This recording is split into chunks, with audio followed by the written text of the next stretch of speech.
Buenas noches. El día de hoy vamos a tocar el tema de fractura de Colles, también conocida como fractura distal del radio. Quien les habla, la doctora Elizabeth Mamani Yujra.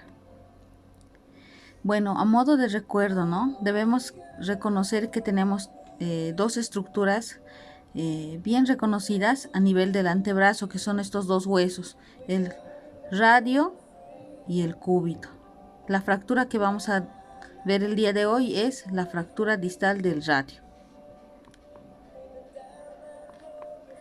Bien, la fractura de Colles fue descrita por Abraham Colles en 1814.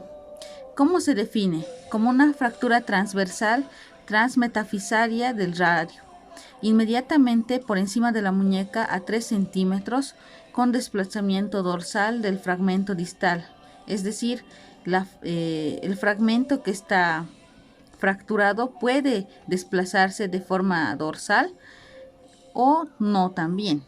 Entonces podemos tener esta forma extraarticular. El mecanismo de acción para este tipo de fracturas son dos, unas que son directas y otras indirectas. Las que son directas están más relacionadas a pacientes de la tercera edad que padezcan de osteoporosis, y los mecanismos indirectos están relacionados a las caídas sobre la mano en extensión. En cuanto a la clínica, debemos enfocarnos primero en la inspección. ¿Qué es lo que vemos en este tipo de pacientes? Vemos una deformidad en el dorso del tenedor del Bellevue, que significa la desviación del fragmento fracturado, como mencionábamos anteriormente, ¿no? Hacen la asimilación al dorso del tenedor. También se puede observar una desviación radial, como se puede evidenciar acá, ¿no? O deformación en bayoneta, o en Z o en zigzag, como vemos aquí, en zigzag, ¿no? O en Z. A la palpación, lo que vamos a tener es dolor a la presión, como vemos acá en esta maniobra. Al realizar esa maniobra, el paciente va a sentir dolor.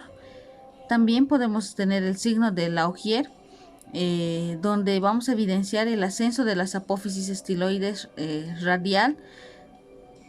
En este caso vamos a poder evidenciar tanto la apófisis estiloides del radio y del cúbito a un mismo nivel, y limitación funcional, es decir, que estos pacientes van a tener muy poco movimiento de la muñeca afectada, de la articulación afectada, y va a ser muy doloroso la movilización, por eso limitan el movimiento. ¿Qué hacemos con este tipo de pacientes que vienen con estas características clínicas? Pues nosotros nos apoyamos en exámenes complementarios como son los rayos X. En este tipo de pacientes podemos utilizar dos planos, el anteroposterior y el lateral, como vemos acá. El anteroposterior nos permite ver de manera frontal la fractura, como podemos evidenciar acá, el extremo distal del radio fracturado, ¿no? Acá tenemos un ejemplo que vemos un extremo distal del radio indemne. En este caso no hay fractura, pero si vamos a esta imagen, acá sí se puede evidenciar la fractura. Es una proyección anteroposterior. Ahora, si nos vamos a la proyección lateral, también podemos evidenciar la fractura a este nivel, ¿no? Eso para el diagnóstico complementario. Entonces, ¿cómo se realiza el diagnóstico de una fractura de Colles? El diagnóstico es clínico radiológico. Vale decir que nos apoyamos tanto en la clínica, con los signos que se evidencian en esta fractura, y la radiografía, como vimos anteriormente. Ahora, lo que nos interesa, ¿no? ¿Cuál es el tratamiento que se debe realizar en una primera atención en este tipo de pacientes? Veamos estos puntos de referencia. Primero debemos hacer la inmovilización, ¿no? La inmovilización, ¿para qué? Para que al no existir movimiento que genere dolor, mitigamos el dolor. Posteriormente damos tratamiento analgésico y también antiinflamatorio para reducir y tratar el dolor del paciente. Posteriormente a ello, una vez que ya tenemos al paciente inmovilizado y con antiinflamatorios, debemos hacer una referencia de emergencia al servicio de traumatología. ¿Para qué esto? Para que el especialista realice la reducción, ya sea abierta o cerrada, dependiendo del grado de desplazamiento de la fractura, y haga su propia inmovilización, esto ya con yeso como parte del tratamiento de la fractura de Colles. Ahora vamos a ver un caso clínico para repasar todo lo aprendido y poner en práctica esto de los métodos de casos.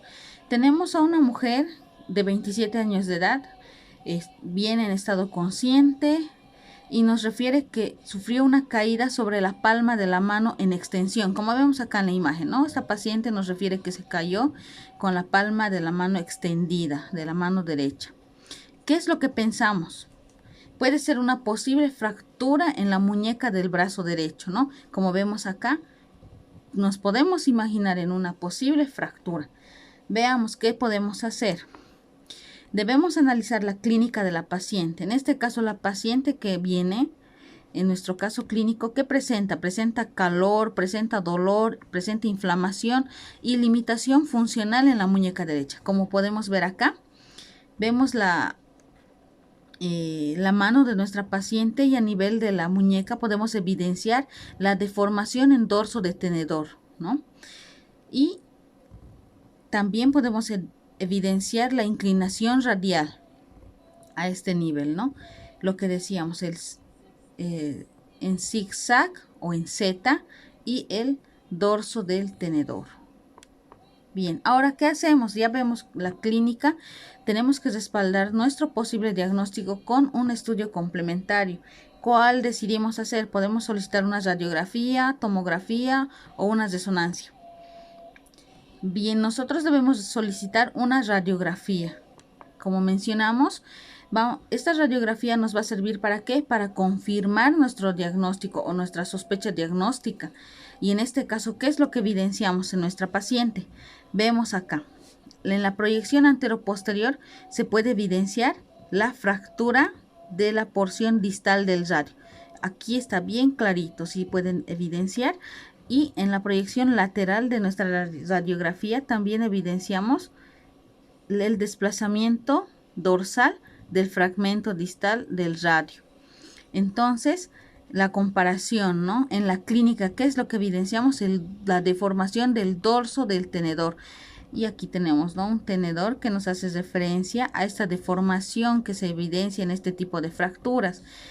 La línea blanca nos hace referencia a cómo debería de estar el hueso, que en este caso es el radio, pero cómo se encuentra es la línea roja, es decir, nos está mostrando la fractura en esta proyección lateral. Y en la proyección anteroposterior podemos evidenciar en la línea blanca es la disposición normal que debería tener este hueso, y la línea roja el acortamiento del hueso por el desplazamiento de la fractura, ¿no? Aquí este tipo de fracturas es la más frecuente entre las fracturas de la extremidad distal del radio. Se produce por caída sobre la palma de la mano en extensión o en personas que padecen osteoporosis, ¿no? Los adultos mayores.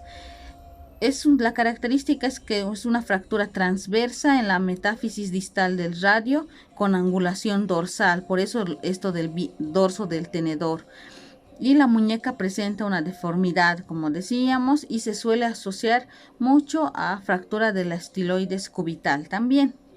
Bien, una vez que confirmamos nuestro diagnóstico, ¿qué es lo que hacemos ahora? Bueno, como vimos, tenemos que hacer nuestra inmovilización, tenemos que hacer tratamiento del dolor con analgésicos y antiinflamatorios, y después debemos hacer nuestra referencia al servicio de traumatología por emergencia. ¿Esto para qué? Para que el especialista realice la reducción de acuerdo a la valoración por especialidad, si va a ser una reducción abierta o una reducción cerrada más el yeso, ¿no? Ese es el manejo que se debe hacer en un establecimiento de primer nivel. Eso es todo.